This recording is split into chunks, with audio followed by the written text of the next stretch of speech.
She had rehearsed this moment 100 times. What she would say, how she would say it, the exact tone that would make it clean, no mess, no tears. She had even chosen the restaurant, neutral ground, public enough that neither of them would fall apart. But Shin Hyunjae didn't wait for the restaurant. He showed up at her door at 11 at night with a single white peony, her favorite, which she had never told him, and eyes that already knew something was wrong. He stood in her doorway, took one look at her face, and said, "Whatever you're about to say, don't." And Grace Obi, who had survived an abortion at 21, a post-diagnosis delivered in an empty clinic room, and a uterine scarring report she'd read alone in a hospital corridor, Grace Obi, who never broke in public, felt her throat close, because she was about to destroy the best thing that had ever made the mistake of loving her. "I can't have kids," she whispered. The peony was still in his hand. He hadn't moved, hadn't flinched. The silence between them was the loudest thing she had ever heard. And then he said one word that she would turn over in her mind for the rest of her life, wondering if it saved her or simply pulled her deeper into a world she was never meant to survive. Welcome to Afro-Korean Love Stories. In today's episode, we bring you silent pain, true love, fated encounters, worlds collision, and romance. If you're just joining us for the first time, hit that like button, subscribe, turn on your notification bell so you don't miss out on new story drops. Let me know in the comments which city you're watching from. I want to see how far these amazing stories have traveled. Now hold on to your seats as we take a deep dive into this amazing story. Her name was Grace Obi, and she had built her entire life around the art of being fine. Fine was safe. Fine kept people from asking questions she didn't want to answer.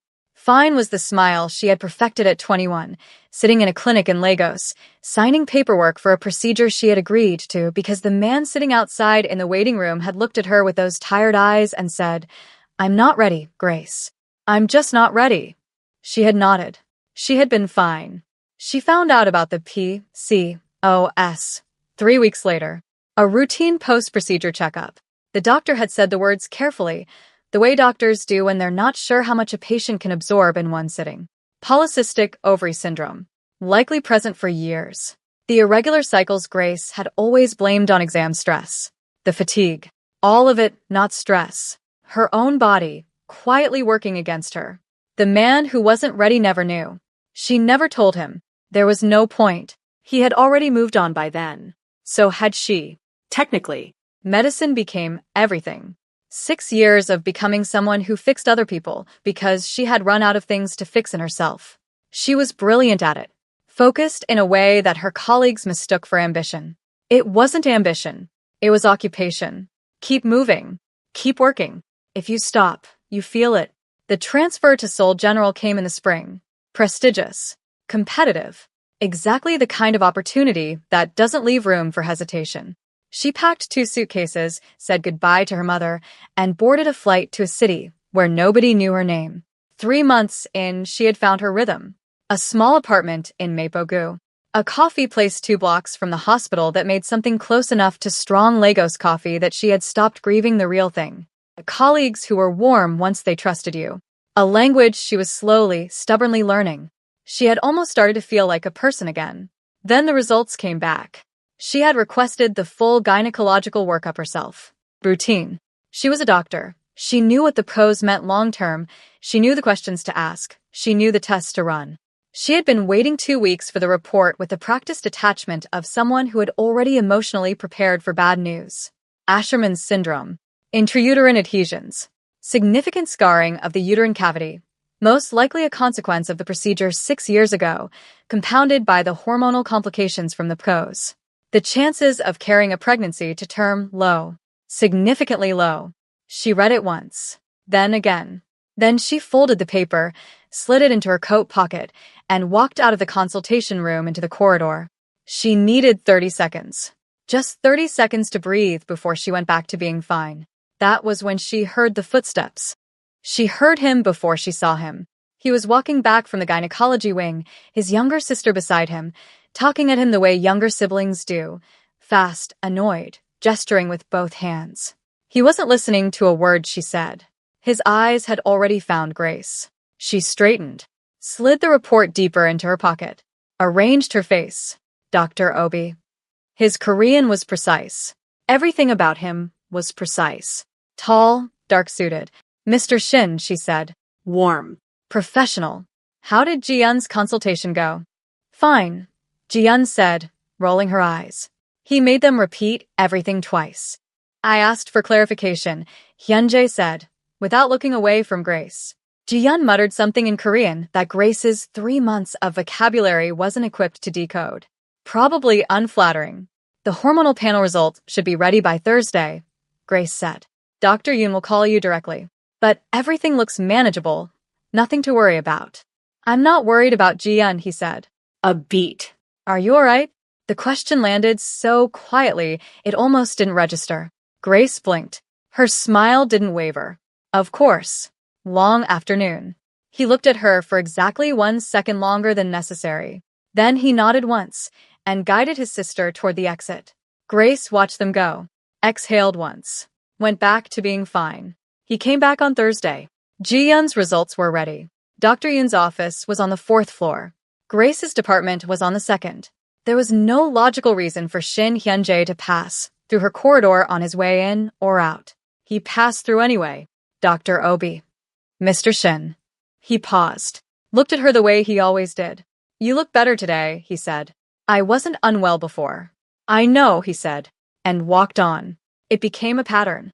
Every visit, and there were several because Ji-Eun's hormonal monitoring ran across 6 weeks, he found a reason to stop. Never long. Never inappropriate. Just present in a way Grace didn't have a category for. He brought her coffee once, the strong kind, the kind that tasted nothing like hospital vending machine coffee, and set it on the nurse's station counter nearest to her without a word, as if he'd simply forgotten it there. She drank it. Didn't mention it. He smiled. Just barely. You're not from Seoul, he said one afternoon, leaning against the wall outside her consultation room while she reviewed a chart. Observant, she said, without looking up. Lagos. She looked up. How? The way you say certain words. You're expressive. And you argue with the coffee machine every time like it owes you something. Grace stared at him. Nigerian doctors are the best in this hospital, he said simply. Then he pushed off the wall and left. She told herself it was nothing. Powerful men were charming when they chose to be. It was a tool like any other.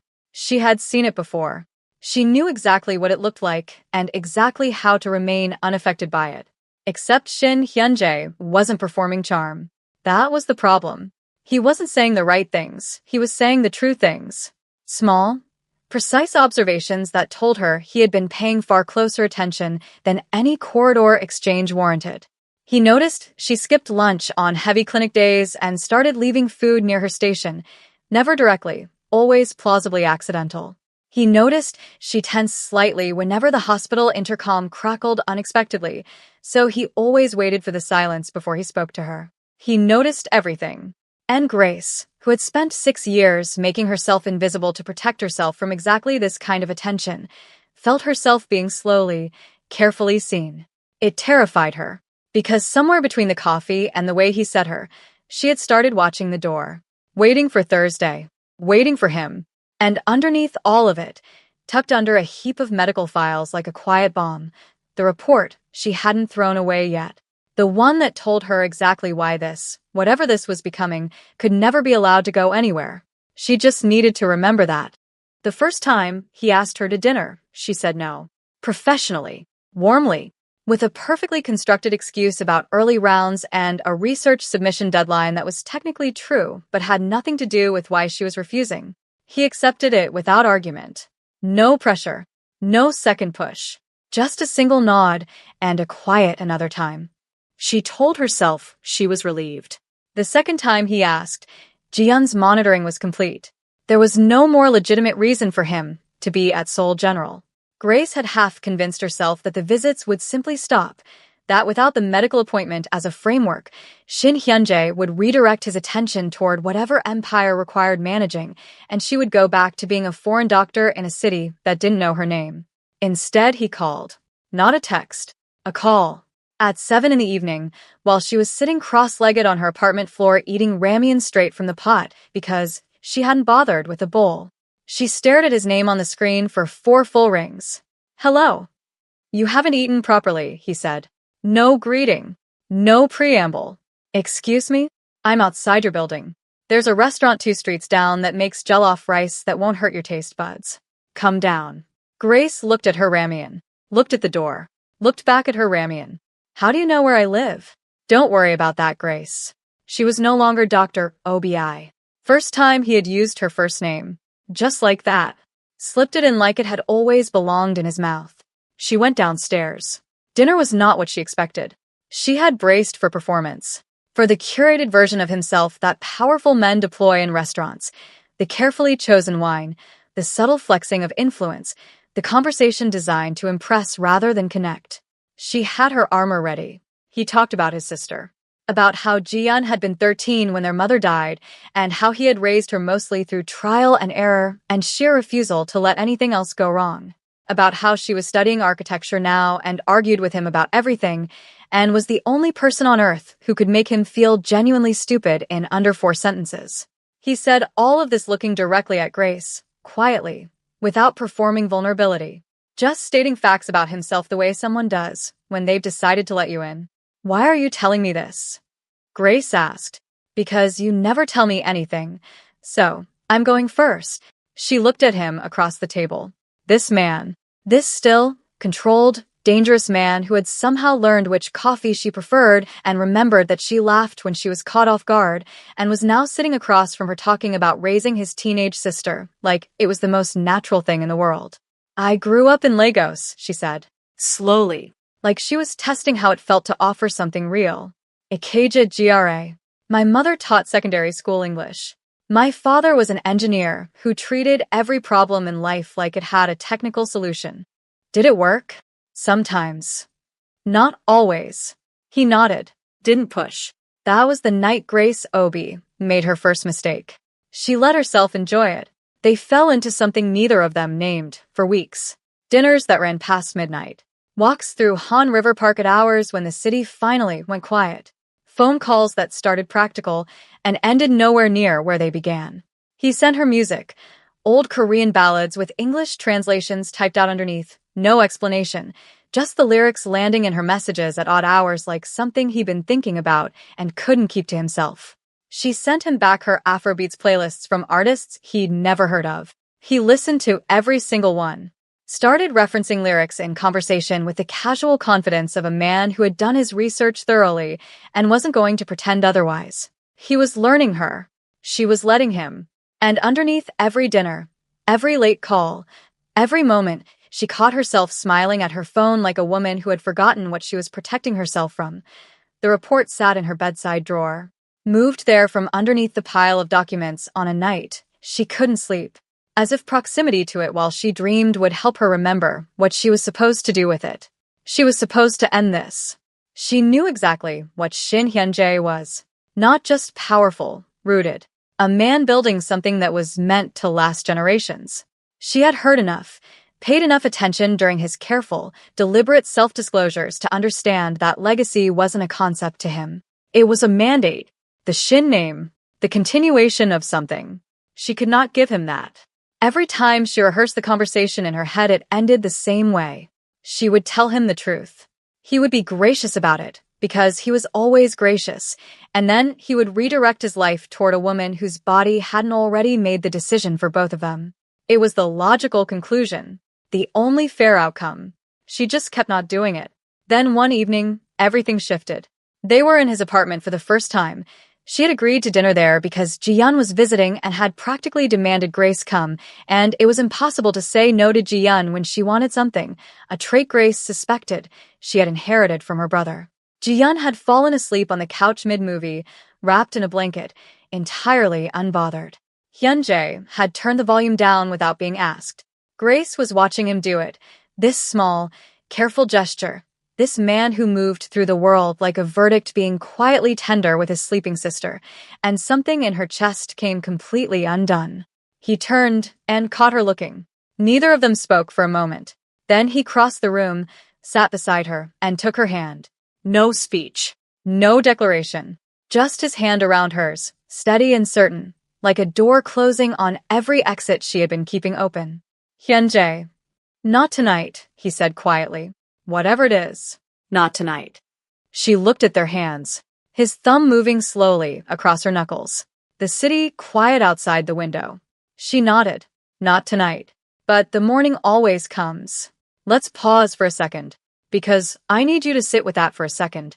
Grace knew, the whole time, every dinner, every late-night call, every moment she let him take her hand. She knew what she was carrying, and she chose warmth over truth because for the first time in 6 years somebody was making her feel like she wasn't already broken. Tell me honestly, can you blame her? Have you ever held on to something beautiful just a little longer than you should have because letting go felt like losing the last good thing? Because Grace didn't just fall for Hyunjae. She fell for the version of herself that existed when she was around him. The one who laughed without planning it. The one who sent music at midnight and meant something by it. And she was about to burn all of it down with 4 words.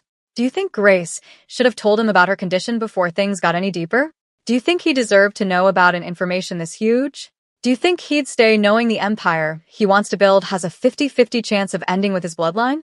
Are you in support of the way she's going about it? Let me know your thoughts in the comments below. If you're feeling this story in places you didn't expect, you're exactly where this story needs you to be.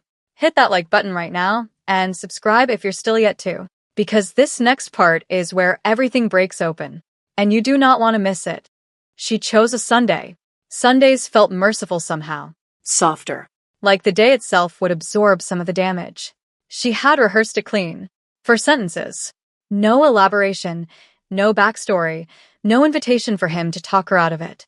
Just the truth, stated clearly, followed by the logical conclusion she had been postponing for 3 months. She got through exactly 1 sentence.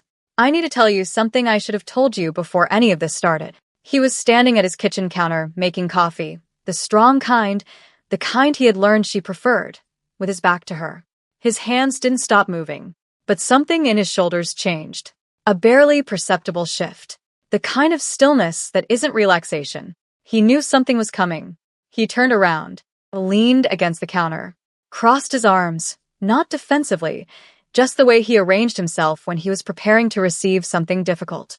Gave her his full attention the way he always did, like nothing in the world existed outside of whatever she was about to say. That made it harder. I have PCOS, she said. I found out at 21, and I have Asherman syndrome. Uterine scarring. Significant. The chances of me carrying a pregnancy to term are, she stopped. Steadied herself. Very low. Realistically. The doctors have been honest with me about that. She kept going because stopping felt more dangerous. I know what you're building, Hyunjae. I know what the Shin name means to you. I know what you need, and I am telling you, honestly, clearly, that I cannot give you that. So whatever this is. She gestured vaguely at the space between them, at the coffee he'd made her, at the 3 months of Sundays and midnight music and his hand around hers. It has to stop here. Before it goes any further. Before either of us. Grace. Just her name. Quiet. Absolute. She stopped. He looked at her for a long moment. Not with pity. She would have walked out immediately if she had seen pity. Not with the careful diplomatic expression of a man preparing a gentle rejection. He looked at her the way he had looked at her that first day in the corridor, like he was reading something she hadn't offered to show him. Then he said, stay. 1 word. She blinked. Hyunjae. Stay, he repeated again. Same tone. Same certainty. Like it wasn't a request. Like it was simply the correct answer to a question the universe had been asking, and he was the only one paying enough attention to hear it. You're not listening to me, she said. Her voice was steady, but her hands were not. I just told you I can't give you children. I just told you. I heard you. He cut her off. Then you understand why. I understand that you've been carrying this alone since you were 21 years old, he said. Calm. Each word placed carefully, like he knew exactly how much weight they needed to carry. I understand that you rehearsed this conversation. I understand that you chose today because you thought it would be easier. And I understand that you are standing in my kitchen right now terrified, not because you want to leave, but because you've already decided you don't deserve to stay. Grace felt her throat tighten. She hated that. She had promised herself she wouldn't do this here. You don't know what you're saying, she said quietly. I know exactly what I'm saying. He pushed off the counter, crossed the kitchen toward her slowly, not rushing, never rushing, and stopped close enough that she had to tilt her head slightly to hold his gaze. I'm not 21. I'm not a boy who didn't understand your value and wasn't ready for commitment. I'm telling you, with full understanding of everything you just told me, stay. Legacy is not more important than you. She stared at him. The Shin name, she started, will survive, he said simply. Ji-yeon will probably have 4 children just to spite me. The name will survive. Despite everything, despite the tightness in her throat and the tears she was refusing to release and the 3 months of careful emotional architecture currently collapsing around her, Grace almost laughed. Almost. This isn't something you decide in a moment, she said. This is the rest of your life. I'm aware of how life works, Grace. I'm serious. So am I. He reached out and took her face in both hands, gently, completely, the way you hold something you have decided you are not going to lose. I have made decisions that affected thousands of people without losing a night of sleep. I think I can manage this one. She closed her eyes. Besides, there are options of adoption and medical technology is advancing steadily. His thumb moved across her cheekbone. Slow. Certain. You came here to end this, he said softly. And I'm telling you, you're not leaving. You're impossible, she whispered. Yes, he agreed. Completely unbothered. And then, for the first time since she was 21 years old, Grace Obi stopped being fine. She let the tears come. Right there in his kitchen, with his hands on her face and the coffee going cold on the counter, she cried the way people cry when they've been holding something for so long that the release feels less like sadness and more like putting down something enormously, unbearably heavy. He didn't say anything, didn't try to fix it, just held her face and let her feel it. All of it, the abortion and the diagnosis and the years of fine, and the report she had read alone in a foreign corridor, until there was nothing left to hold. Then he pressed his forehead to hers. I'm not going anywhere. Neither are you. She moved in stages. That was Grace's way. She didn't simply decide to be happy and become it overnight. She didn't wake up the morning after the kitchen and find that 6 years of carefully constructed self-protection had evaporated. It didn't work like that. She knew that. He knew that. So he waited. And he showed up. Every single day, consistently, quietly, without demanding that she arrive faster than she was capable of arriving. That was how she knew it was real. The first thing she noticed was the mornings. She had always woken up braced. That low-level tension that had lived in her chest since she was 21. She had lived with it so long she had stopped recognizing it as anything other than her normal. 3 weeks after the kitchen, she woke up in Hyunjae's apartment and realized the hum was gone. Just gone. He was already awake beside her, reading something on his phone, one hand resting on her back. He felt her stir and looked over. Sleep well? He asked. Yes, she replied, surprised by how true it was. He went back to his phone. She lay there in the quiet morning light of his apartment. This life she had stumbled into through a hospital corridor and a folded piece of paper and a man who didn't flinch, and felt something she didn't immediately have a word for. It took her a moment. It was peace. Ji-yeon found out 3 weeks later. She was terrifyingly perceptive and had apparently been watching her brother watch Grace for months. I knew, she announced over dinner, pointing her chopsticks at both of them. From the second corridor visit. He never comes back to the second floor. There's nothing on the second floor he needs. There's a very good vending machine, Hyunjae said calmly. You don't use vending machines. I was expanding my horizons. Ji-yeon turned to Grace with an expression of profound solidarity. He talked about you. He pretended he wasn't, but he was. He mentioned your name 4 times in 1 week without realizing it. Ji-yeon.